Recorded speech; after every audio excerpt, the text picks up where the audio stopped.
दोस्तों, चीन से निकला कोरोना वायरस पूरी दुनिया को अस्त व्यस्त कर चुका है। भारत में आज कोरोना से हालात बेकाबू हो चुके हैं। दुनिया भर के कई देश भारत में तेजी से फैलते कोरोना की रोकथाम के लिए मदद के लिए आगे आ रहे हैं। इस वक्त अमेरिका से भारत के लिए बड़ी खबर सामने आ रही है। एक अच्छी खबर है और एक चिंता देने वाली। अमेरिका ने कुछ दिन पहले भारत को वैक्सीन देने का एक वादा किया था। अभी उस वादे से अमेरिका पीछे खिसकता दिख रहा है। भारत में तेजी से फैलते कोरोना को या तो लॉकडाउन के जरिए निपटा जा सकता है या फिर कोरोना वैक्सीनेशन को तेज करके इस जानलेवा वायरस पर काबू पाया जा सकता है।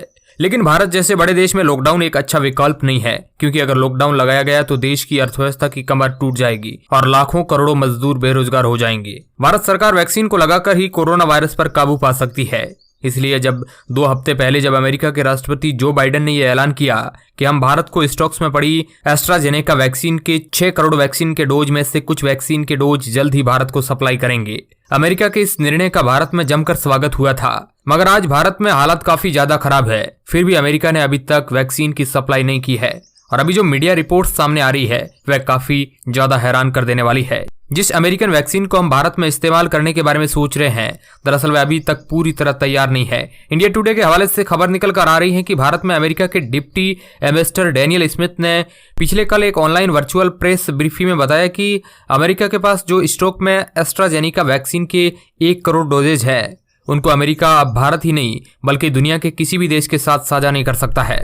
उन्होंने आगे बताया कि अमेरिका के बाल्टीमोर में जिस मैन्युफैक्चरिंग प्लांट में वो एस्ट्राजेनेका वैक्सीन के डोजेज बनाए गए हैं, उसको अमेरिका के फूड्स और ड्रग एडमिनिस्ट्रेशन डिपार्टमेंट ने क्लियरेंस नहीं दी है। उस मैन्युफैक्चरिंग प्लांट में कुछ प्रॉब्लम के कारण ये देरी हो रही है और हम वहां पर मैन्युफैक्चर्ड एस्ट्राजेनेका वैक्सीन के डोजेज की क्षमता का पता भी नहीं लगा पाए हैं।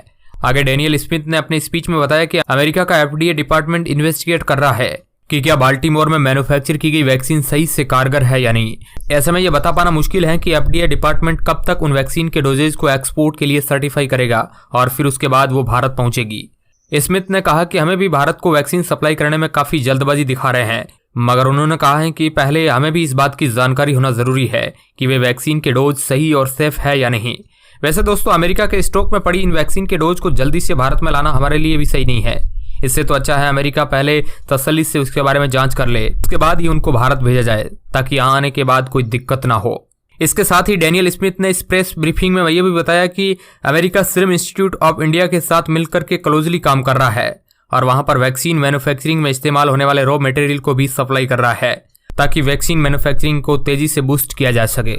इसके साथ ही उन्होंने इस प्रेस ब्रीफिंग में उन्होंने एक गुड न्यूज दी। डेनियल स्मिथ ने बताया कि अमेरिका भारत के साथ मिलकर जॉनसन एंड जॉनसन की कोविड-19 वैक्सीन बहुत बड़े स्तर पर भारत में मैन्युफैक्चरिंग करने पर विचार कर रहा है ताकि भारत में सीरम इंस्टीट्यूट जैसे और भी बड़ी बड़ी मैन्युफैक्चरिंग कंपनियों से भारत में वैक्सीन प्रोडक्शन को और ज्यादा बूस्ट मिल सके।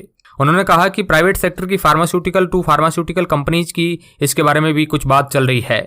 वैसे आपको नहीं पता है तो आपको बता दूं कि 2-3 हफ्ते पहले ये मीडिया रिपोर्ट सामने आई थी कि Tata group Johnson and Johnson और मॉडर्ना की कोविड-19 वैक्सीन प्रोडक्शन भारत में लाने के लिए एक बहुत बड़ी डील साइन करने वाला है। इसकी बात फाइनल स्टेज पर चल रही है और इसलिए इसके बारे में कोई बड़ी गुड न्यूज मिल सकती है और फिर टाटा भी भारत में कोविड-19 वैक्सीन मैन्युफैक्चरिंग शुरुआत कर देगा। इसके साथ ही अमेरिका के डिप्टी एम्बेसडर डेनियल स्मिथ ने और भी कई सारी बातें बोली और कहा कि अमेरिका पूरी तरह से भारत की मदद करने के लिए प्रतिबद्ध है। लेकिन दोस्तों, आज कुछ जगह पर ये आवाजें उठ रही हैं कि भारत जो विदेशों से मदद ले रहा है ये भीख है। इस प्रकार की दोस्तों, क्या ये बातें सही है? आपको क्या लगता है? ये विपक्ष द्वारा उठाए जाने वाले सवाल क्या देश के लिए सही है? आप हमें कमेंट के माध्यम से जरूर बताएं और इस तरह की खबरों के लिए आप इस चैनल के साथ बने रहिए। धन्यवाद।